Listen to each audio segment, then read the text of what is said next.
Wouldn't it be nice if you could raise the deck on your T-Series mower with just the push of a button? Well, now you can.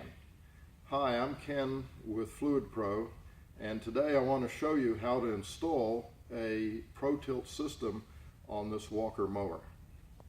Let's get started. Okay, here's what you're going to receive in your kit: power unit, bracket, deck bracket, tractor bracket, and then this is a raceway that will hold the electrical cable. The first thing we're going to do is remove the deck per the manufacturer's instructions, and I've already tilted the seat up and removed the spring assembly from the slot here, so that's done. Then we'll just come around and pull a couple of pins. And we need to remove the drive line. Slide everything out. And now we'll be able to work on it. In order to put the bracket onto the deck, we just need to lift up a little bit, slide this underneath, and in order to line it up, we want this shoulder right against. And then on the inside here, if you look, we just want a 1/4 to 5/16 gap in there. And so we'll jiggle that over a little bit. And then you can mark your holes. I've already drilled those, so next thing I'll do is show you how to insert the fasteners. By the way, when we drill these holes, I use an 11/32 drill bit, even though we're using a carriage bolt. And what that does is that leaves a little bit of meat for the squares to pull through on the deck so it won't turn.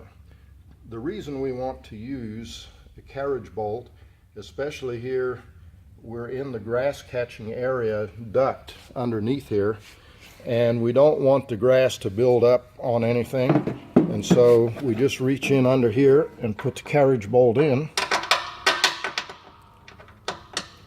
and then put our washer and our nut on and tighten it up. The next step is we're going to install a tractor bracket down underneath between the transmissions, and this just slides over the cross member down there, and then we put in these bolts and use a wing nut so we can easily get it off again and tighten it down.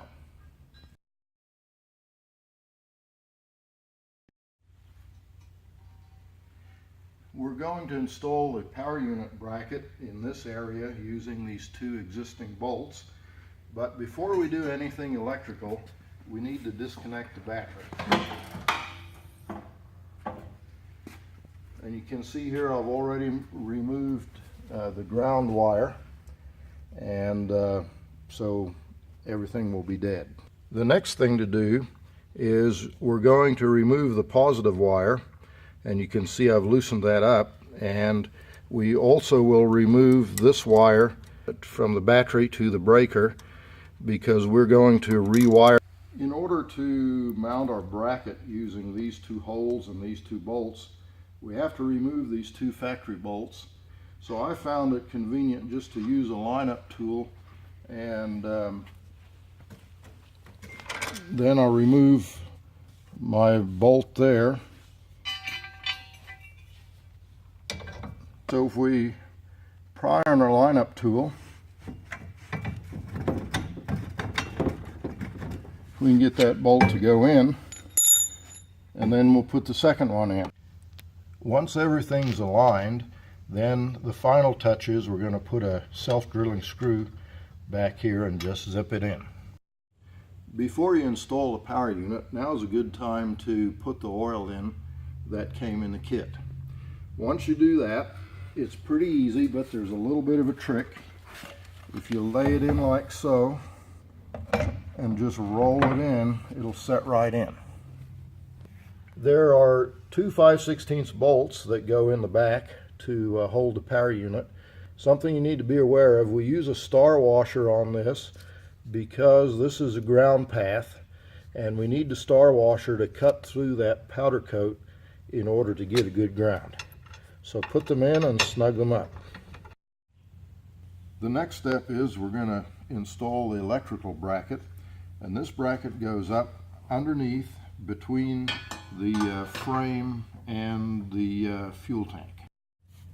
So here we go. We'll just hold it up, get it in place, and install our bolts, one here and one further forward. Now we're going to install the cables, and they just slide in on top of the bracket, and so we just push them all the way through until we can pick them up at the front of the bracket. Now we have our cable run through and wire ties, and we bring it up over and down and underneath and up to the battery, and then the other 10 gauge wire goes back onto the terminal on the auto breaker.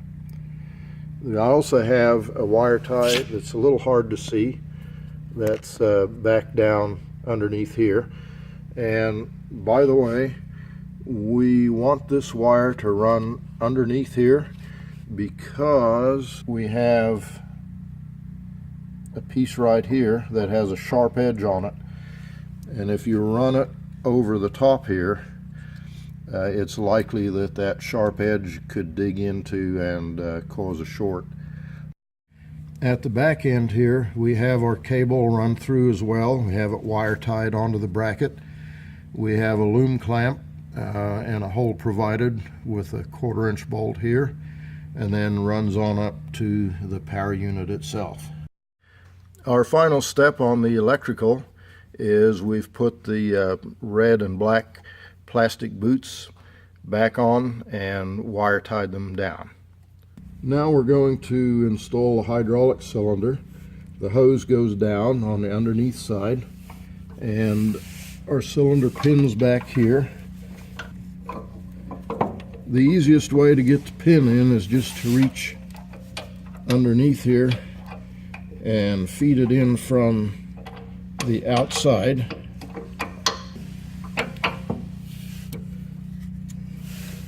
And then we put our pin in when we're done.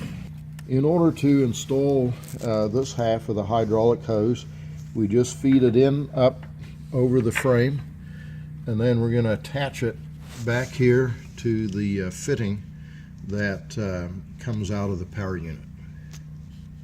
Now we have the hydraulic hose tied up outside the frame on this one, inside on this one, looped up over the frame, and then we've coupled our quick coupler together, so our hydraulic circuit is now complete.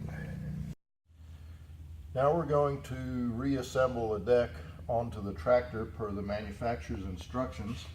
So we have it started, and we're going to guide the cylinder as we go. There we are.